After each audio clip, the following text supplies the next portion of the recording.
माँ बोली, मैंने सपने में देखा कि बाजार वाला कुआं जिससे शरबत निकलता था अब सूखा पड़ा है। इसमें किसका कसूर है? राक्षस बोला, इसे मेरे सिवाय कोई नहीं जानता। उस कुएं के नीचे एक बड़ा सा पत्थर है और उसी पत्थर के नीचे एक बड़ा सा मेंढक रहता है। अगर उस बड़े से मेंढक को मार दिया जाए तो उस कुएं से फिर से शरबत निकलना शुरू हो जाएगा। इतना कहकर राक्षस फिर जोर जोर से खर्राटे भरने लगा। दाई माँ को जब विश्वास हो गया कि राक्षस पूरी तरह से सो गया है तो उसने उसके सर से सोने का दूसरा बाल उखाड़ लिया। राक्षस फिर जोर से चीखा, ओ माँ, यह तू क्या कर रही है? दाई माँ बोली, बेटा बुरा मत मान, मैंने फिर से एक अजीब सा सपना देखा था, तभी डर के मारे तेरे बाल मेरे हाथ में आ गए। राक्षस ने पूछा, ऐसा कैसा सपना था जिससे तू इतना डर गई थी? दाई माँ बोली, मैंने सपने में देखा कि सीमा पर जो सेब का एक पेड़ है जिस पर पहले सोने के सेब लगते थे अब सूख गया है। इसके सूखने का क्या कारण है? राक्षस बोला, इस पेड़ की जड़ में एक चूहा रहता है जो इसकी जड़ों को काटता रहता है। अगर उस चूहे को मार दिया जाए तो वह पेड़ फिर से सोने के सेब देने लगेगा। पर अब तू मुझे अपने सपनों से परेशान मत कर, मुझे चैन से सोने दे। इतना कहकर थोड़ी देर बाद वह राक्षस फिर जोर जोर से खर्राटे लेने लगा।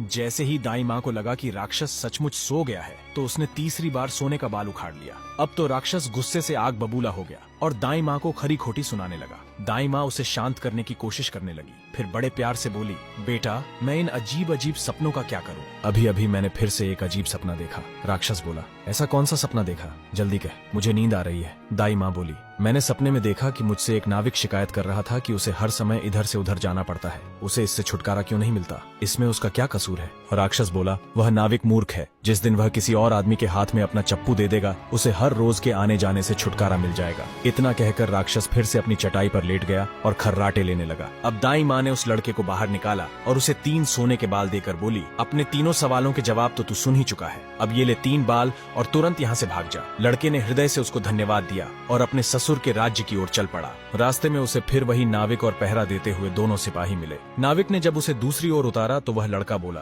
तुम अपना ये चप्पू किसी और के हाथ में दे देना, तभी तुम्हें इस रोज रोज के आने जाने से छुटकारा मिल जाएगा। जब सिपाही को उसने उसके प्रश्न का उत्तर बताया तो उसने बहुत सा धन एक गधे पर लाद कर उस लड़के को इनाम के रूप में दिया। वह उस धन से लदे हुए गधे को लेकर जब पहले सिपाही के पास पहुंचा तो उसे भी उसके प्रश्न का उत्तर बताया। उस सिपाही ने भी बहुत सा धन एक गधे पर लाद कर उसको इनाम दिया। अब वह सोने के 3 बाल और 2 गधों पर ढेर सारा धन लेकर अपने ससुर के पास पहुंचा तो उसे देखकर राजा हैरान रह गया। तीनों बाल और धन से भरे हुए 2 गधों को देखकर राजा ने उससे पूछा, तुम्हें ये इतना ढेर सारा धन कहाँ से मिला? लड़का बोला, मैं नदी के उस पार गया था, वहाँ मुझे बहुत सारा धन मिला, उसमें से कुछ धन मैं अपने साथ ले आया। राजा को लालच आ गया। वह लड़के से बोला, क्या मैं भी नदी के उस पार से तुम्हारी तरह कुछ धन ला सकता हूँ? लड़का बोला, क्यों नहीं, उस नदी में नाव पर एक नाविक बैठा है जो अपनी नाव से आपको उस पार ले जाएगा, पर आप उसका चप्पू उससे लेकर नाव को खुद चलाएंगे तो नदी की दूसरी ओर पहुंचकर ढेर सारा धन ले आएंगे। लालची राजा इतना सुनकर नदी की ओर चल पड़ा। वहाँ सचमुच ही एक छोटी सी नाव पर एक नाविक बैठा था। राजा उस नाविक के पास गया और उसके हाथ से उसका चप्पू लेकर खुद नाव चलाने लगा। अब उस नाविक को रोज के आने जाने से छुटकारा मिल गया और राजा को उस नाविक की जगह हर समय नाव पर इधर से उधर जाने की सजा मिली। कहानी अच्छी लगी तो वीडियो को लाइक और चैनल को सब्सक्राइब जरूर करें।